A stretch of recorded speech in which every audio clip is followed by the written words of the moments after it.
여러분, 여러분, 혹시 보험 분쟁이 생기면 어떻게 처리하시나요? 안녕하세요. 매일 사정하는 남자입니다.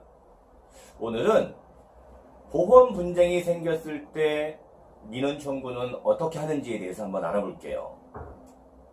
우리가 보험 청구를 하게 되면 보험회사에서는 사고 조사를 통해서 고지의무 위반이라고 계약을 해지하는 경우도 있고요. 청구한 보험금을 지급하지 않거나 또는 삭감해서 지급하는 경우들이 있어요. 자, 이런 일을 당하게 되면 너무 분하고 억울하잖아요. 그래서 우리 어떻게 하나요? 네, 금융감독원에 보통 민원 제기하시잖아요. 보험회사가 부당하게 계약 해지했어요.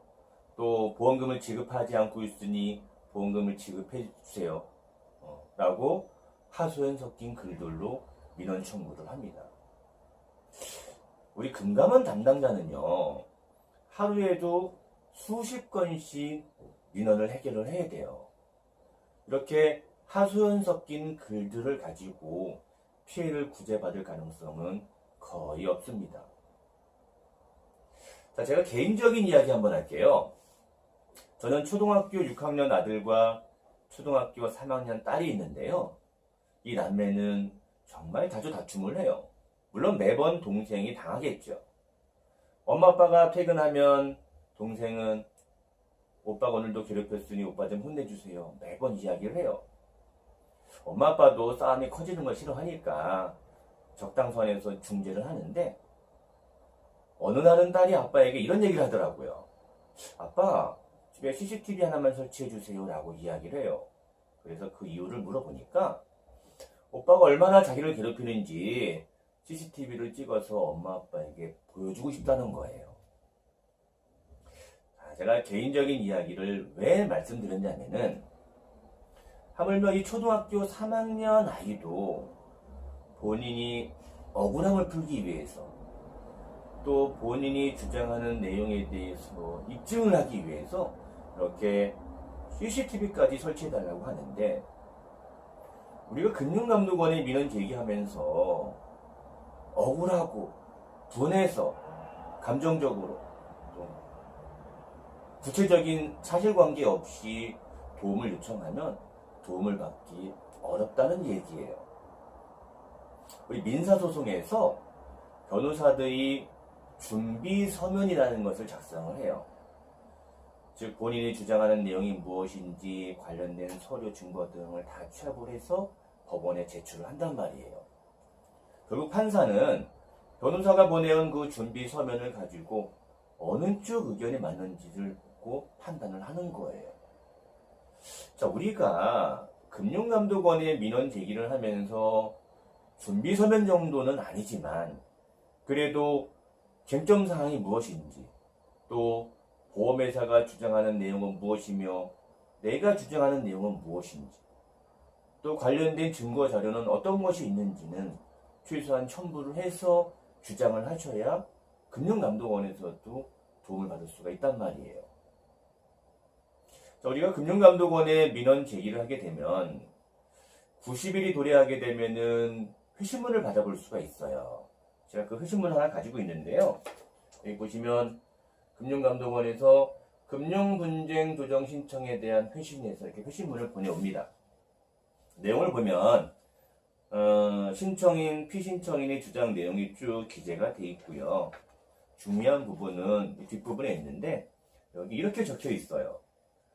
귀하에게 도움을 드리지 못한 점을 안타깝게 생각하며 본권 분쟁과 관련한 귀하의 고통에 대하여 깊은 위로의 말씀을 전합니다.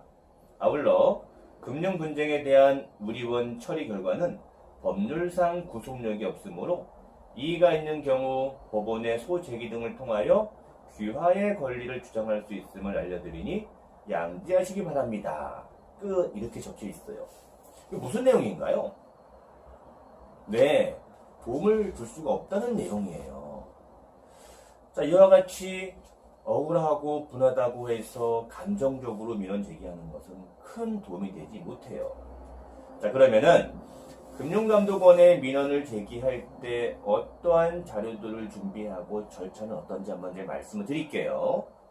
자, 먼저 보험회사에서 사고 조사를 했을 때 손해사정서가 작성한 손해사정서라는 이 보고서가 있어요.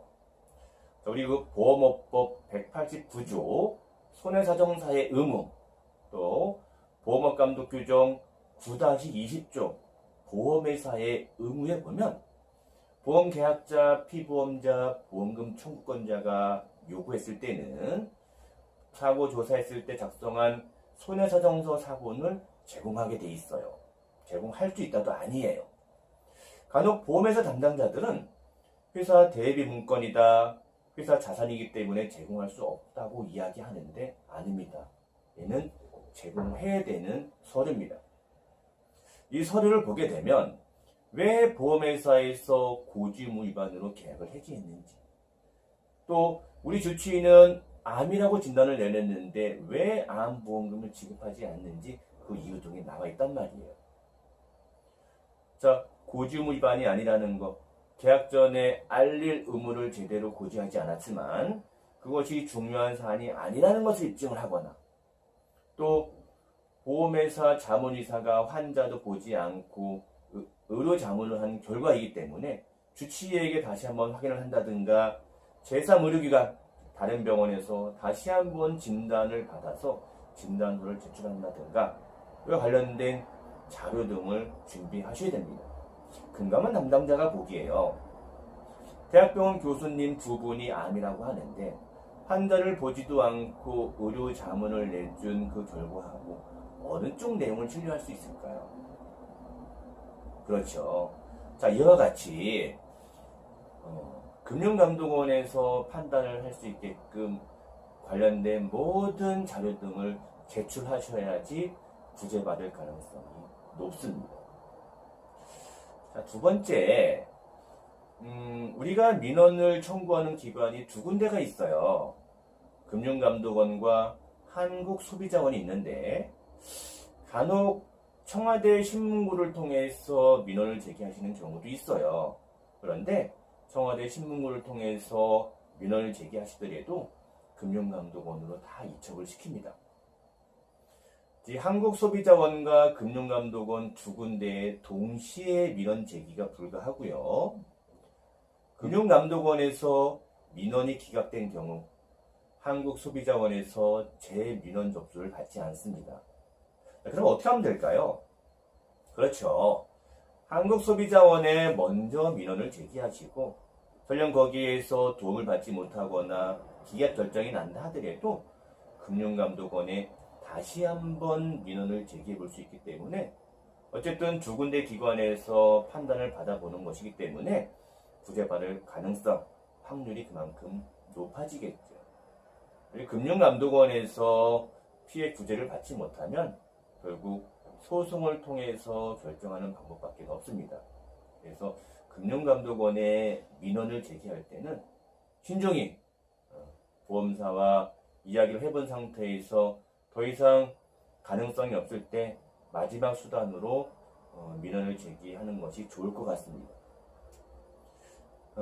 영상을 통해서 말씀을 드렸는데 실제 민원 청구하면서 어려운 점이 있다고 하시면 연락 주시면 자세히 안내해 드릴 테니까 궁금한 점이 있으면 댓글이나 연락 주시면 안내해 드리도록 하겠습니다. 자, 오늘은 보험 분쟁이 생겼을 때 민원 청구를 어떻게 해야 되는지에 대해서 알아보았습니다. 그럼 전 다음 시간에 또 뵐게요. 안녕.